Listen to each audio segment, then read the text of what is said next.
السلام عليكم ورحمة الله وبركاته. قبل ما نبدأ الفيديو نذكر الله ونصلي على نبينا محمد صلى الله عليه وسلم.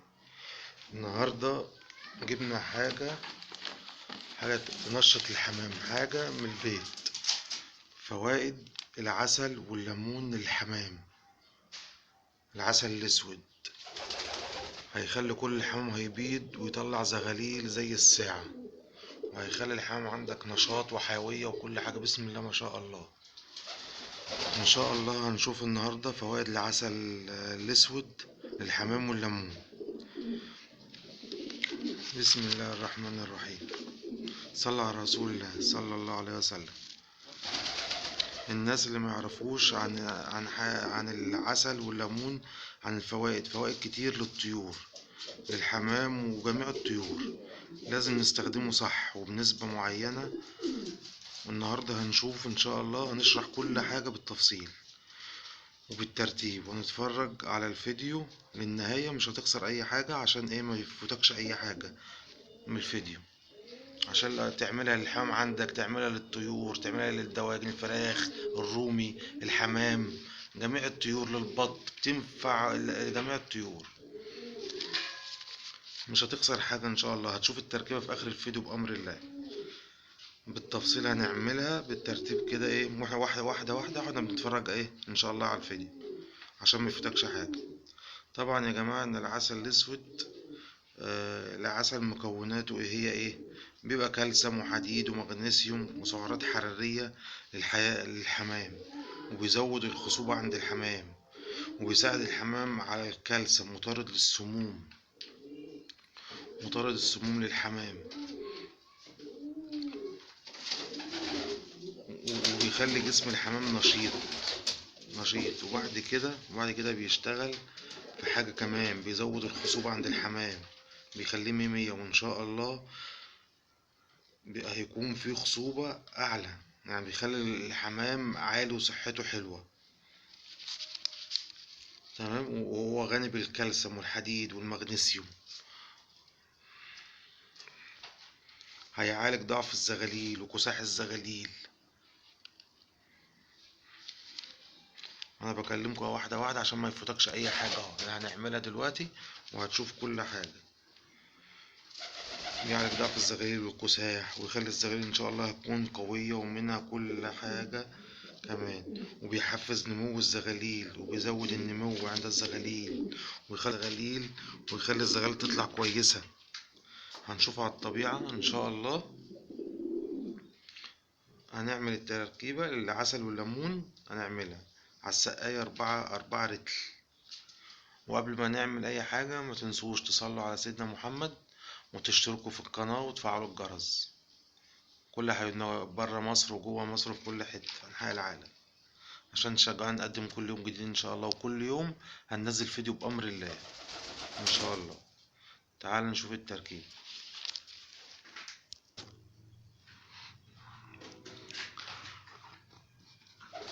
السقاية ديت 4 رتل.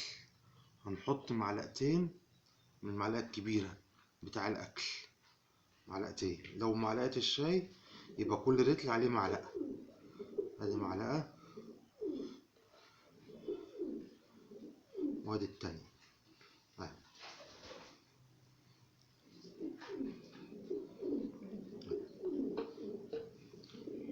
وادي الليمونة.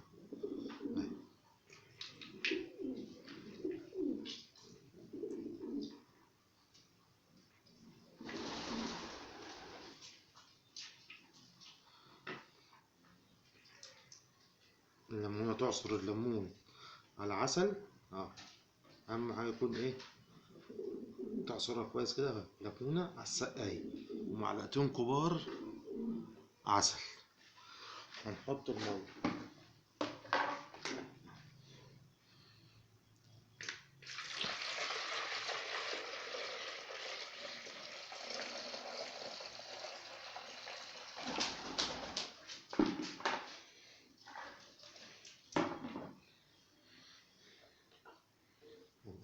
نقلب كويس العسل عشان ما يرقدش في السقاية. نقلب العسل والليمون كويس.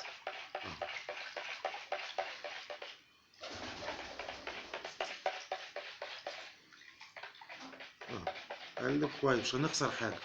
قلب العسل والليمون كويس، عشان كله ايه، هو دلوقتي انا معطش بقالي 4 ساعات، الحمام كله عطشان، فلما يجي يشرب كله هيستفاد ايه بالكالسيوم وحديد ومغنيسيوم، ويزود النمو الحمام ويعالجه من البرد.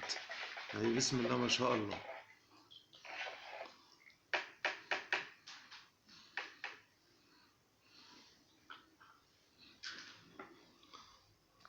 نحط السقاية الحمام ونرجع تاني. حطينا اهوت السقاية للحمام، كله هيجي هيشرب عليها ان شاء الله.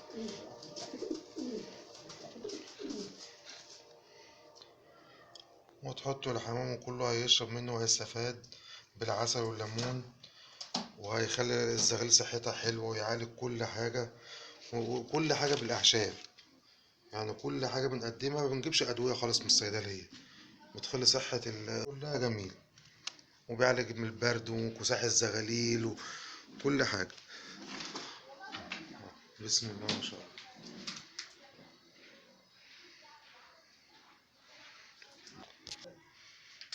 ما تنسوش بقى وانتوا بتتفرجوا على الفيديو تذكروا الله وتصلوا على نبينا محمد صلى الله عليه وسلم. كل اخواتي وكل حبايبي وكل اعضاء اللي بيتفرج على القناة واللي يشوف الفيديو يشجعني ويشترك في القناة ويفعل الجرس وينزل تحت يصلي على رسول الله صلى الله عليه وسلم. ان شاء الله كل يوم هنقدم لكم جديد. عملنا النهاردة عسل بالليمون، العسل الاسود، معلقة عارت مية، معلقة الأكل وليمونة، بيخليه بسم الله ما شاء الله صحة حلوة وبيساعده بقى يديله حديدة. الحمام خلاف الحمام الطاير دوت السايب، دوت حمام ده حمام جوه محبوس، خلاف السايب والطاير بره، بيديله كل حاجة، بيخلي صحة الحمام بقى بسم الله ما شاء الله.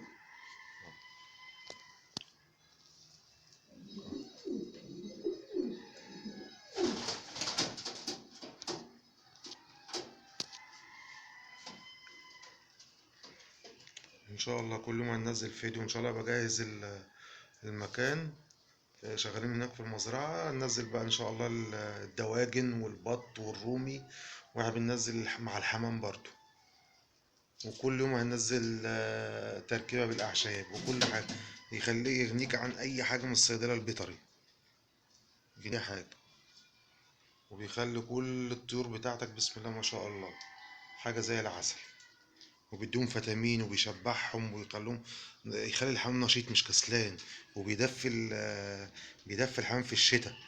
يعني الحمام بيبقى سقعان، واقف سقعان الجو برد، لا بيدفيه، زي الجنزبيل والفلفل الاسود ده، بسم الله ما شاء الله. انا عملت الجنزبيل والفلفل الاسود، تالت يوم رابع يوم بيخلي الحمام بالصلاة على النبي يشتغل ويبيض، يعني حاجة بسم الله ما شاء الله. دول بقى انت لما تمشي كده تركيبة، هي مرة تعملها مرة كل شهر أو مرتين في الشهر، أنا بعملها مرتين في الشهر، مثلا ما يخليش بيضة وبيضة تطلع، يخلي بيض يطلع رايق. هي حصلت معايا عندي، أنا حصلت عندنا، كان في لقيت جوزين، جوز طلع بيضة وبيضة وبيضة، والتاني ما البيض طلع رايق، فمشيت بالأعشاب، عملت لهم مشيت ورا بعض بالصلاة على النبي، تاخد حاجة منهم زغالين مية مية وكل حاجة، ويشتغلوا معاك مية مية.